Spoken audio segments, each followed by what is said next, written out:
Today, I am so pleased to be joined by a man who I greatly admire, who I watched very closely from Colorado when he was governor of Wisconsin. He is now the president of the Young America's Foundation, which has just launched an exciting and important new project called The Long Game.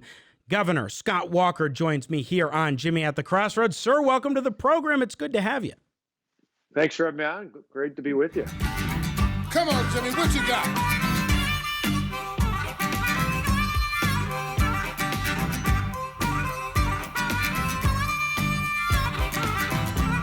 This is one of those challenging moments in American history, but it's also a time, I think, to really reflect on our founding principles.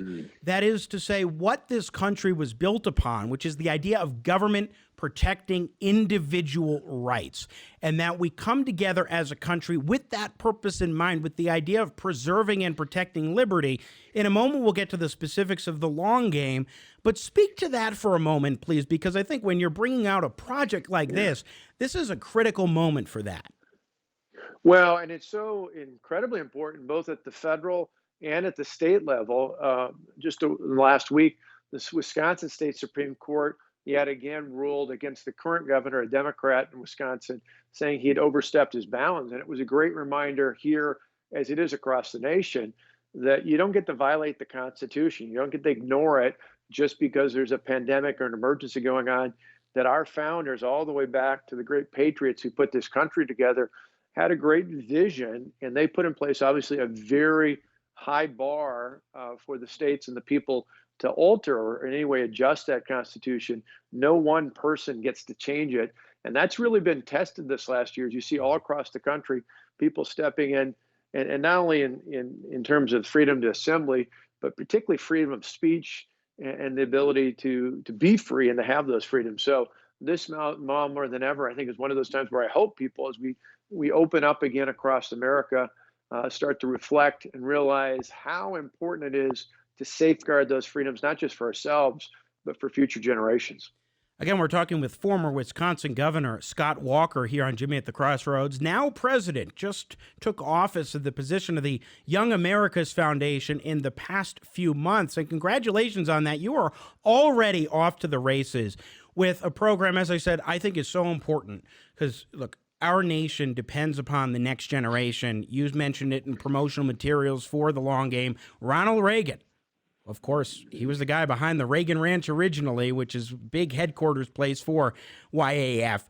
He was all about the idea that America is no more than one generation away from extinction, and we have to remember that. So tell us a little bit about the genesis of this project called The Long Game, Governor Walker. Yeah, so YAF's been around for a while. It goes all the way back to William F. Buckley in the 60s. Reagan himself was one of the early leaders, even before he was in office, and really focused on college campuses, just how left things were even back then. But things have changed so much since.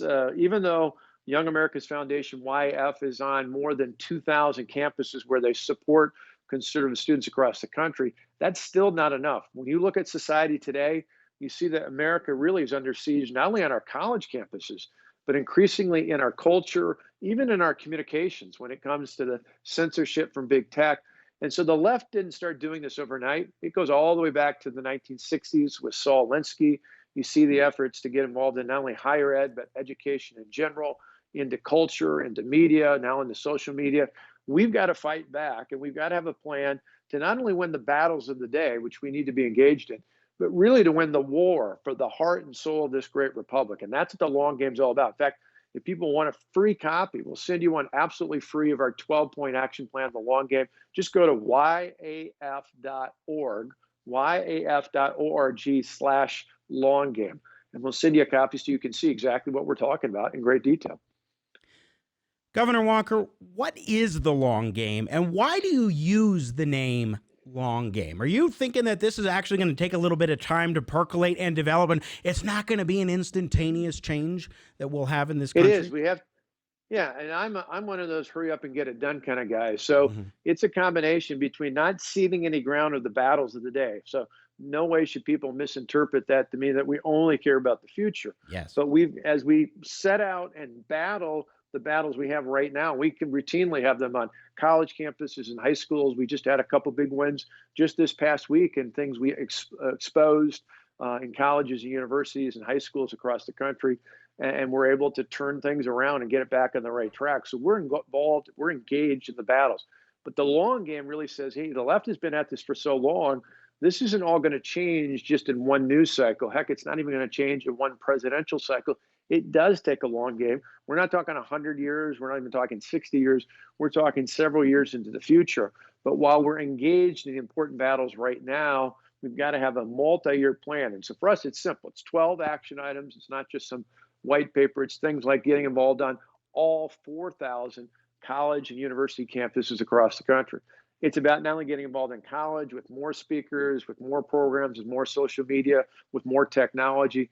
It's also talking about going not only into high school, but into junior high, and even when needed, into our elementary school aged students, because we see the left is indoctrinating or trying to indoctrinate our students younger and younger. So one of our action items is to give parents of elementary school kids the tools, the materials to counter all the things that are being taught to hate America, the 1619 Project and things like that. We want to give them information about the strength of our founders, things you've been involved with for years, the wonders of our founding principles, the Judeo-Christian values the country was founded on. We know that the effort from the left to cancel, the whole cancel culture idea, is for our students at any age not to get access to the facts, because the facts are on our side. When we tell our story, we win. I think that's so true, Governor Walker. And when you talk about the long game in this idea, why I think it is perfectly named, because I've identified that 1913, for example, was a very critical year in the changing dynamics of America and the growth in the size and scope of the U.S. federal government. Woodrow Wilson became president. We had the 16th and 17th Amendments, and we had the Federal Reserve Act. And at that point in time, you can look back there and you can see from there the markers of a changing society and growth of government. And the left has recognized that you need to play the long game and sort of work your way incrementally to get to the point where we are, say, today. And they've had that long game strategy. And I think conservatives have been lacking in that to a great degree, former Wisconsin Governor Scott Walker. Well, you're absolutely right. And then one feeds the other. We've saw it for years. I was a child of the 80s. I came of age under President Ronald Reagan. I was just going off to college at the end of his time in office. But I think about back in the late 80s into the 90s. Yeah, for sure, there were left-wing professors still dominant on our college campuses. But at least you could have a debate. You could have a discussion. My kids are 25 and 26. When Matt and Alex were in college, it had got decisively more liberal. But even there, things have changed, even the last year or two, where on college campuses, it's not just politically correct. It's not just that's run amok. It's literally gotten to the point where on many campuses, conservative students can't even speak up, not only for fear of getting a bad grade from the professor, but from being literally, figuratively, and sometimes even worse, attacked by fellow students. We've had case after case. It's part of why one of our big initiatives for the long game is to not just react to free speech cases, but to go out and aggressively seek them out. The good news is the Constitution is still valid. We can invoke that in every instance we need it to fight back against colleges, universities, not only in terms of administrators, but sometimes even student government. And one of the recent big wins we had was at UC Berkeley, of all places, where they claim to be for free speech, but they effectively shut our speakers down by putting in these high-level security fees, by prohibiting them from speaking after 3 in the afternoon, by not allowing the local students to advertise. These are all clear barriers where they put the heavy hand of the left on campus against conservatives being able to speak out. We won that battle, and we will invoke the Constitution everywhere we need. And we got good partners. Alliance Defending Freedom and others are willing to step up and partner with us. And we're going to use the Constitution. We want to win in the court of public opinion, but we'll use the court of law if need be. Governor, when we talk about college campuses, 2011 is the year you became governor. It's also the year I graduated from college at Regis University in Denver. And I have returned to the campus, and I have a friend who's a professor, and I've talked with students. And when I was at the campus from 2008 to 2011, I hosted a conservative political talk show on the campus. And then I went on to AM talk radio from there. I also was on the student newspaper writing articles that were very conservative. And I have been told by students and faculty alike that I could not do today the kinds of things I did back then at this point on college campuses. And I got to tell you, Governor, that is deeply disheartening. Well, it is, and that's why there aren't many, but there are some liberals like Bill Maher and others, he's on HBO, obviously, who, to his credit, have said this is wrong. There are others who don't consider themselves conservatives, but in a free society, I mean, this is the kind of crap you expect in communist Chinese government from the CCP. You don't expect it here in America, the land of the free. The Constitution guarantees free speech. But frankly, it should be most revered on our college campuses. And yet today, that's where it's the most under threat.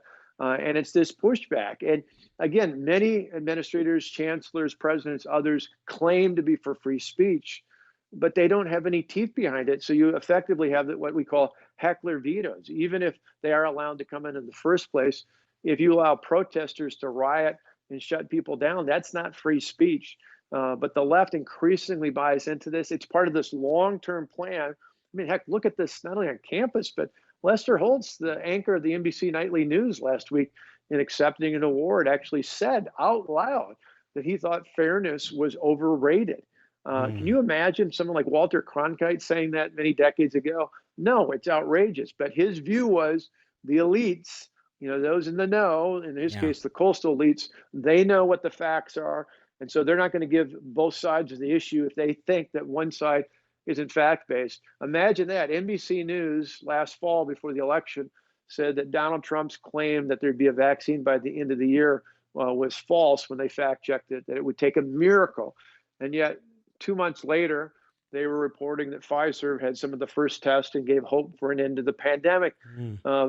We can't rely on legacy news outlets like that. We can't rely on college administrators to be fair. We've got to step up and invoke the Constitution, use the law, and use other means to make sure we have a level playing field. We're talking with former Wisconsin Governor Scott Walker. Just a couple minutes left with you, Governor. Of course, now the president of the Young America's Foundation, which just initiated the long game. Again, yaf.org/long game is where to go to check it out. We're talking about college level, but now let's go to the K through 12 level. I mean, for years, I had the privilege of running an organization called Liberty Day Institute, which educated fifth grade kids on the U.S. Constitution and the American government. Now, it wasn't partisan, it wasn't political, it was just the basic facts and foundational principles and ideas of this country about the three branches of government, how a bill becomes a law, why it's so important to make sure that we have checks and balances in these three branches of government. You can see a video that we had come out with at the Liberty Day Institute of a presentation with Jefferson Quincy Washington III, Esquire. This is several years old now, but in the classroom, meeting these kids where they are at. And that's why when I saw that the long game specifically states we cannot wait until students are in college or even high school to start making an impact on their beliefs, I resonated with that so much, Governor Walker. Please talk to us a little bit about that aspect of the long game plan. Yeah, a number of points and a number of the action items in the long game about that. I know you talk about preteens, middle school, high or junior high. For me, I was 13 when Ronald Reagan first ran for president in 1980. I know what a tremendous impact he had on me, not only as a conservative, but as an optimist. And so we know we've got to go younger. We've got to get more involved. We've got to get members there. Even elementary school. I'll give you just a wild example. We have a tip line. Every week we're putting out wild things that happen on colleges and schools across the country. This one, though, back in February really shocked me. It was not in San Francisco or New York City. It was in Ames, Iowa. The local school district there was outed by some of our students at Iowa State who gave us a tip where they said the government-run school district partnered with BLM, the organization, for something that had little or nothing to do with Black History Month. It was all about radical indoctrination, so much so that they had curriculum from preschool all the way to seniors in high school. And in the preschool and kindergarten curriculum, they gave the kids coloring pages that allowed them to color pictures of transgender individuals, telling them they could pick whether they wanted to be a boy or a girl or something in between. That's just wrong. That's just fundamentally wrong, not just on the morals or what you think about transgenderism, but just the idea that kids that young shouldn't be exposed to any of that, no matter what your beliefs are. They should be learning how to play with each other and read and start to prepare for math. But that's what's happening as young as preschool age.